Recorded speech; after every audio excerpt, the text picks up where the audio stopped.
सतारा में मनोज जारंगे की सभा के पहले जश्न और सभा के आखिरी चरण में गम का माहौल। जारंगे पाटिल तबीयत बिगड़ गई और मंच पर बैठ गए।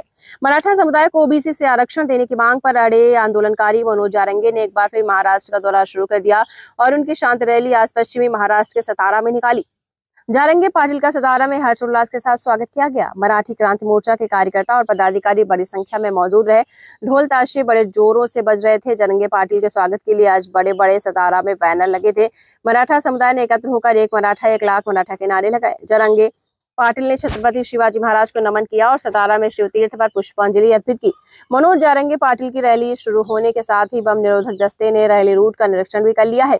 इस स्थान पर जारंगे पाटिल ने मराठा समुदाय के साथ करीब 1 घंटे तक बातचीत की। अपना भाषण खत्म करने के बाद जारंगे को चक्कर आ गया और वह तेजी से मंच पर बैठ गए। इसके बाद स्वयंसेवक दौड़कर आए, उन्हें पानी पिलाया गया है। डॉक्टरों की टीम भी मौके पर मौजूद थी। उनके हाथ कांप रहे थे। आखिरकार उन्हें मंच से नीचे लाकर कार में बिठाया गया। होटल पहुंचते ही उन्हें स्लाइन चढ़ाया गया और मराठा संयोजक मनोज जारंगे पाटिल को उनके विश्राम स्थल तक ले गए। आपको बता दें, वे होटल प्रीति एग्जीक्यूटिव में उतरे हैं। वह उनके कमरे में डॉक्टर ने उन्हें सलाइन लगाई है। डॉक्टर की सलाह के मुताबिक वह फिलहाल पूरी तरीके से आराम कर रहे हैं। High blood pressure, dehydration, high sugar की समस्या के चलते डॉक्टर उनका इलाज कर रहे हैं। वह फिलहाल अपने कमरे में सलाइन पर हैं। डॉक्टर ने उन्हें पूरी तरीके से आराम करने की सलाह दी है। कुछ देर बाद बीजेपी विधायक शिवेंद्र राजे भोसले ने उनसे होटल में जाकर मुलाकात की। मीडिया से बात करते हुए शिवेंद्र राजे ने कहा कि उन्होंने जारंगे से उनके स्वास्थ्य का ख्याल रखने का अनुरोध किया है। मराठा समुदाय के कुछ भाजपा नेताओं और सभी ओबीसी नेताओं ने मुझे बदनाम करने की साजिश रची है, लेकिन मैं उन सभी को दफनाने जा रहा हूं। चाहे मैं कितना भी बेनकाब हो जाऊं, मैं हार नहीं मानूंगा, क्योंकि इस राज्य का माई बाप मराठा समुदाय मेरे पीछे खड़ा है। लेकिन मनोज जारंगे पाटिल ने मराठा समुदाय को भावनात्मक संदेश दिया ही है। भले कोई मुझे अकेला छोड़ दे, लेकिन आखिरी सांस तक मैं आरक्षण के लिए लड़ाई लड़ूंगा। सतारा से FSC न्यूज के लिए जुबेर शेख और मुन्ना मुजावर की रिपोर्ट।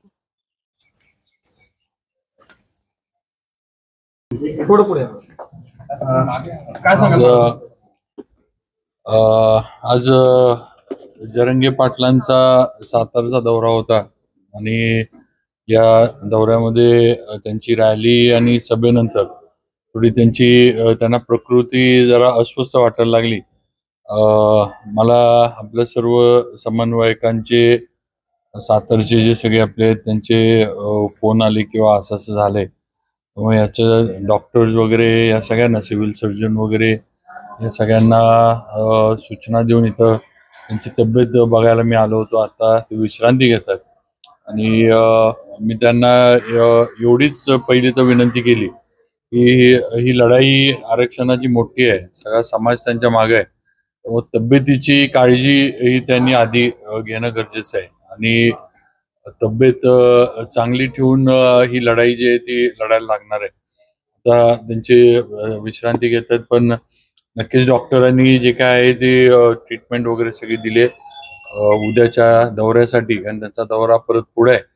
मग उद्याच्या याच्यासाठी त्यांना दौरा त्यांचा पार पाडण्यासाठी जे काही करायला लागेल ते डॉक्टर्स वगैरे सगळेजण इथं करतात आणि आम्ही पण सगळेजण म्हणजे समन्वयक, त्याचबरोबर मी असेन किंवा सर्वजण जे काही मदत लागेल किंवा जे काही इथं सहकार्य लागेल ते करायला आम्ही सर्वजण समाजाचे म्हणून किंवा या सगळ्या ह्याच्यातले एक या सगळ्या ह्याच्यातला एक भाग म्हणून आम्ही सर्वजण इथं आहे आणि लवकरच त्यांची तब्येत चांगली व्हावी आणि पुढचा त्यांचं जे काही दौरा है तो त्यांना चांगल्या पद्धतीनं। ये fight against criminal daily newspaper. आज की खबर में बस इतना ही। वीडियो को लाइक करें और चैनल को सब्सक्राइब कर ले, जिससे आने वाली वीडियो की नोटिफिकेशन आपको मिलती रहे।